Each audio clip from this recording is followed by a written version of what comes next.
आपण बघत आहात आवाज कसमादेचा।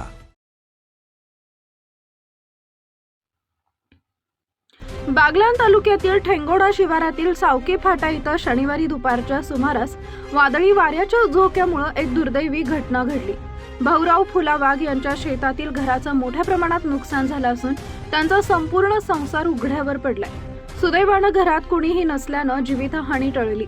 भाऊराव वाघ आणि त्यांची पत्नी लाशाबाई वाघ हे दोघेही मोलमजुरी करून उदरनिर्वाह करतात। आधीच 3 वर्षापूर्वी त्यांच्या मोठ्या मुलाचा आकस्मिक मृत्यू झाल्यानं कुटुंबावर दुःखाचा डोंगर कोसळलेला होता। त्या संकटातून सावरत असतानाच आता वादळामुळे घर उद्ध्वस्त झाल्यानं त्यांच्या समोर मोठं संकट उभं ठाकलंय। डोक्यावरचं छत नाहीसं झाल्याचं पाहून भाऊराव वाघ यांच्या डोळ्यात अश्रू अनावर झाले। दररोजच्या प्रमाणे मजुरी करून संसार चालवण्याचा विचार करणाऱ्या या वृद्ध दाम्पत्यावर अचानक आलेल्या या आपत्तीनं गावात हळहळ व्यक्त केली जाते। घटनेची माहिती मिळताच ठेंगोडा येथील ॲडव्होकेट नंदलाल अहिरे यांनी तातडीनं बागलाणचे तहसीलदार कैलास चावडे यांना कळवले।